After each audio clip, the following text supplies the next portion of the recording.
Assalamualaikum warahmatullahi wabarakatuh. Perkenalkan, nama saya Ameliana Putri Salsabila, NIM 1940, dan rekan saya Zaratul Afidah, NIM 1900.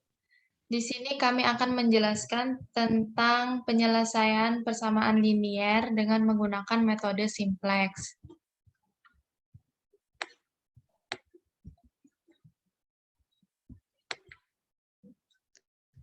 Kita memiliki suatu permasalahan, yaitu sebuah perusahaan manufaktur memproduksi produk A dan produk B yang dihitung atas dasar harian. Tiap produk A yang diproduksi menghasilkan keuntungan sebesar 16.000, sedangkan tiap produk B menghasilkan keuntungan sebesar 20.000. Produksi produk A dan produk B ini bergantung pada ketersediaan sumber tenaga kerja, bahan baku, dan luas gudang. Pembuatan produk A membutuhkan waktu 2 jam per buah, dan produk B 4 jam per buah. Sedangkan tenaga kerja yang tersedia hanya memiliki waktu 40 jam per hari.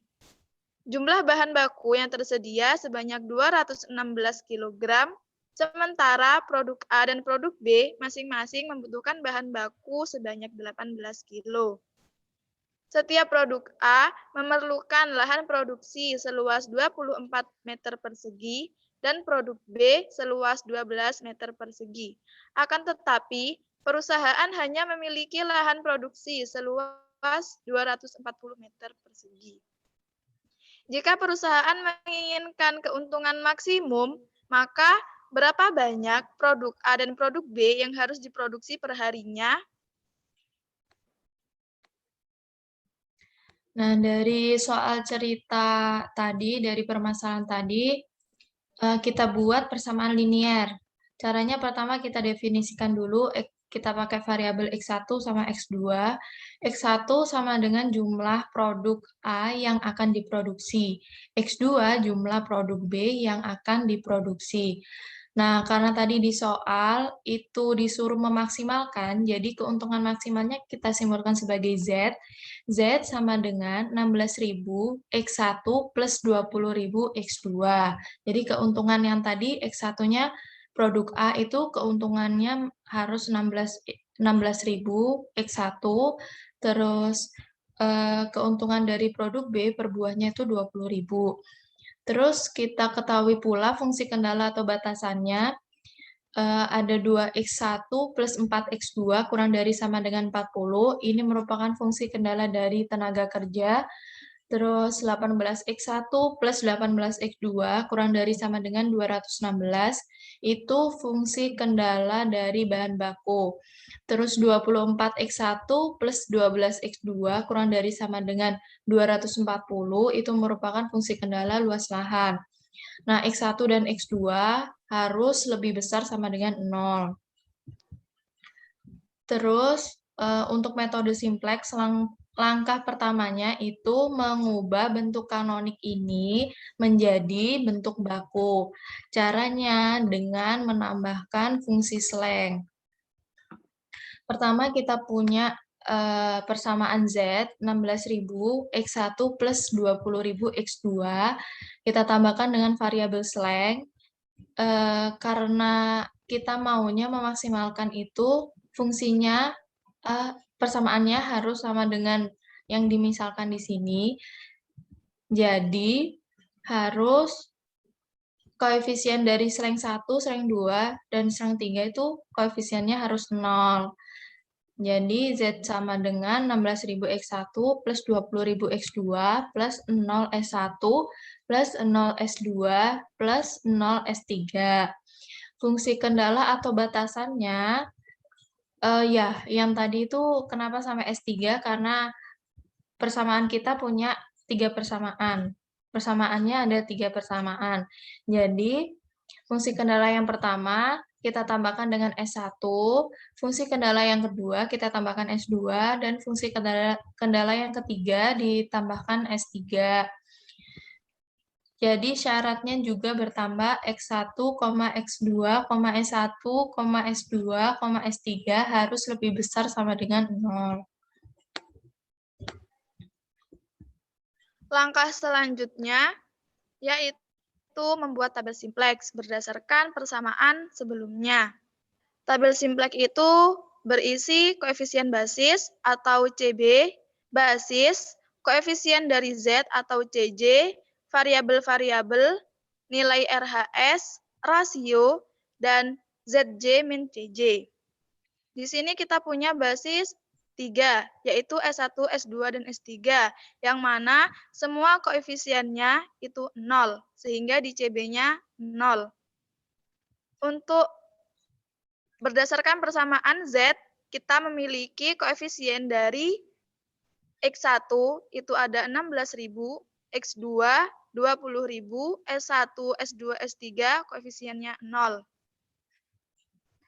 Berdasarkan persamaan pertama dari fungsi kendala, kita memiliki variabel X1 koefisiennya itu 2, X2 koefisiennya 4, S1 koefisiennya 1, dan karena S2 dan S3 tidak ada, maka kita anggap koefisiennya 0. Dan nilai RHS-nya itu 40. Untuk persamaan dari fungsi kendala yang kedua, kita punya koefisien dari X1 18, dari koefisien X2 18, koefisien S1 0, S1 dan S3 tidak ada, sehingga koefisiennya 0. Untuk koefisien S2 itu 1. Dan nilai RHS-nya itu 216. Untuk persamaan fungsi kendala yang terakhir, kita punya koefisien X1 24, koefisien X2 12, karena S1 dan S2 tidak ada, maka kita anggap koefisiennya 0. Dan koefisien S3 1. Nilai RHS-nya 240. Selanjutnya, kita menghitung nilai ZJ min CJ. ZJ min CJ diperoleh dari penjumlahan antara perkalian CB dengan variabel dikurangi dengan nilai CJ. Sehingga untuk variabel X1, nilai ZJ min CJ-nya 0 dikali 2 ditambah 0 dikali 18 ditambah 0 dikali 24 sama dengan 0. 0 dikurangi nilai CJ yaitu 16.000 menjadi negatif 16.000. Dan untuk nilai ZJ min CJ variabel lainnya dilakukan hal serupa. Setelah itu, kita akan menentukan kolom pivot. Kolom pivot dalam kasus memaksimalkan, kita pilih kolom yang nilai ZJ min CJ-nya paling negatif, yaitu pada kolom variabel X2. Kita beri warna berbeda, yaitu abu-abu. Kolom pivot digunakan untuk menghitung nilai rasio. Jadi, untuk menghitung nilai rasio itu nilai RHS dibagi dengan kolom pivot. Yang pertama, nilai rasio yang pertama itu 40 dibagi 4 sama dengan 10. 216 dibagi 18 sama dengan rasionya 12. 240 dibagi 12 sehingga rasionya menjadi 20. Nah, setelah diketahui nilai rasionya, sekarang nilai rasio kita gunakan untuk menentukan baris pivot. Baris pivot dipilih dari nilai rasio positif paling kecil, yaitu 10. Sehingga baris pivotnya baris dari basis S1.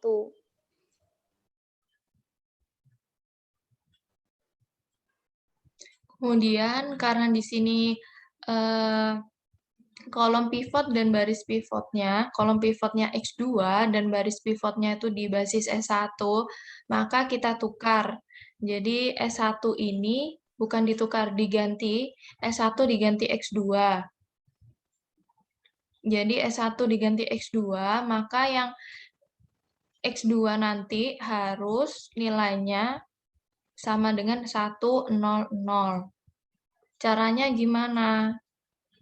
Jadi yang X2 ini harus kita ubah menjadi 100. Jangan lupa CB-nya, koefisien basisnya, karena kita ubah X2 itu koefisien basis dari X2 itu 20.000. Jadi di sini 20.000. Caranya untuk mengubah kolom X2 ini jadi 100 menggunakan OBE. Jadi menggunakan eliminasi Gauss-Jordan. Gimana caranya? Yang pertama, kita punya baris pertama dari kolom X2 itu kan 4. Gimana 4 itu bisa jadi 1? Caranya baris pertama ini harus dikalikan dengan 1/4. Nah, jadinya seperti ini. Nah, karena ini kan operasinya B1 dikali 1/4. Jadi baris pertama ini semua dikalikan 1/4. Jadi dari yang tadi 2 dikali 1/4 itu setengah dan seterusnya sampai RHS. Kemudian yang S2-nya yang di sini baris kedua dari kolom X2 itu harus jadi 0. Gimana caranya? Caranya dengan menggunakan persamaan min 18 B1 plus B2. Jadi B1, 1 ini dikali dengan min 18, jadinya min 18 ditambah dengan 18. Sama dengan 0. Untuk kolom X2 pada baris kedua juga seperti itu, sampai RHS juga. Terus, yang selanjutnya, yang terakhir itu, gimana caranya baris ketiga dari kolom X2 itu menjadi 0, yang 12 ini jadi 0. Caranya dengan menggunakan persamaan min 12 dikali B1, min 12 kali 1 itu min 12, terus ditambah dengan B3. B3 yang tadi 12, berarti min 12 ditambah 12, hasilnya 0. Untuk baris ketiga dari kolom X1 juga dilakukan hal yang sama. Jadi baris ketiga ini itu pakai persamaan ini sampai RHS. Setelah itu kita cari ZC min CJ-nya. Caranya sama seperti yang diterangkan Vida tadi. Jadi di sini kita pakai sigma CB dikali X1. Jadi 20.000 dikali setengah itu 10.000, ditambah dengan 0 dikali 9 itu 0, ditambah 0 dikali 18 itu 0 juga. Berarti ZC-nya ketemu 10.000. 10.000 dikurangi dengan CJ, CJ-nya 16.000. Jadi ketemulah ZC min CJ-nya min 6.000. Dan seterusnya sampai RHS. RHS juga gitu. RHS caranya sama, 20.000 dikali 10.000. 20.000 dikali 10. Itu 200.000, 0 dikali 36 itu 0, 0 dikali 120 itu 0. Nah, karena CJ-nya kan tidak ada, berarti di sini hanya dituliskan 200.000 aja. Jadi ZJ-nya aja. Terus, setelah itu kita bisa menentukan mana nih yang merupakan kolom pivot. Kolom pivot karena kita konteksnya adalah memaksimumkan, maka yang dipilih itu ZC min CJ yang paling negatif. Di sini yang paling negatif itu min 6.000. Jadi rasionya nanti itu RHS, rasio yang pertama, RHS yang pertama dibagi dengan X1 di sini. Jadi 10 dibagi dengan setengah, sama dengan 20, dan seterusnya. Setelah diketahui rasionya, kita bisa cari tahu baris pivotnya. Baris pivot itu kita pilih rasio yang non-negatif terkecil. Non-negatif terkecil itu berarti 0 sampai bilangan positif tak terhingga. Yang paling kecil, di sini yang paling kecil 4, berarti jadinya seperti ini. Ditandai seperti ini. Kita kasih warna biru, warna abu-abu. Ini kolom pivot dan ini baris pivotnya. Karena dalam nilai ZJ min CJ masih ada nilai negatif, kita lakukan iterasi kedua. Iterasi kedua itu karena berdasarkan kolom pivot dan baris pivot yang sudah diketahui, yaitu kolom X1 dan baris dari S2, maka kita ganti basis S2 dengan X1. Karena basisnya sekarang menjadi X1, koefisien basisnya juga berubah menjadi 16.000. Nah, setelah itu kita ubah kolom X1 itu menjadi bentuk 010. Caranya dengan menggunakan eliminasi Gauss-Jordan dengan beberapa operasi. Operasi yang pertama, kita kalikan baris kedua dengan 1/9, yaitu 9 dikali 1/9 sama dengan 1. 0 dikali 1/9 sama dengan 0, dan seterusnya. Setelah itu, untuk operasi yang kedua, kita kalikan min setengah dikali baris kedua ditambah baris pertama. Jadi, min setengah dikali 1 itu min setengah, ditambah baris pertama itu setengah, menjadi 0. Dan untuk yang satunya 0, min setengah dikali 0 ditambah 1 itu tetap 1. Dan seterusnya sampai RHS. Untuk operasi OBE yang terakhir itu kita gunakan operasi min 18 dikali B2 ditambah baris ketiga. Jadi min 18 dikali 1 ditambah 18 itu hasilnya 0. Untuk yang selanjutnya itu 0 dikali min 18 ditambah 0 itu tetap 0, dan seterusnya sampai RHS. Setelah kolom X1 menjadi 010, kita hitung nilai ZJ min CJ-nya dengan cara seperti sebelumnya, yaitu untuk kolom X1 20.000 dikali 0 ditambah 16.000 dikali 1 ditambah 0 dikali 0 itu sama dengan 16.000. 16.000 dikurangi nilai CJ 16.000 itu sama dengan 0.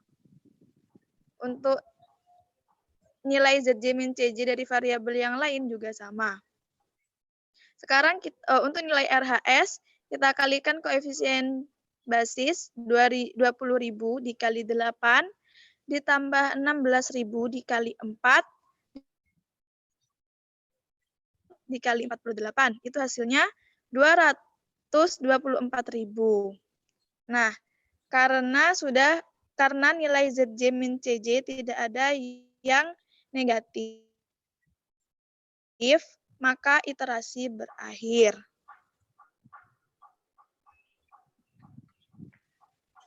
Nah, karena sudah selesai semua dan iterasi sudah berakhir, maka yang kita blok warna oranye ini merupakan nilai Z. Jadi kita dapatkan solusi penyelesaiannya X2 sama dengan 8, jadi basis X2 ini sama dengan RHS-nya. Di sini, X2 sama dengan 8. Terus X1-nya sama dengan 4.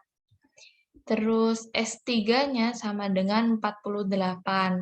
Nah, karena S1 dan S2-nya tuh nggak masuk di basisnya, tidak masuk di basis, maka kita anggap sebagai 0. S1 dan S2 itu sama dengan 0.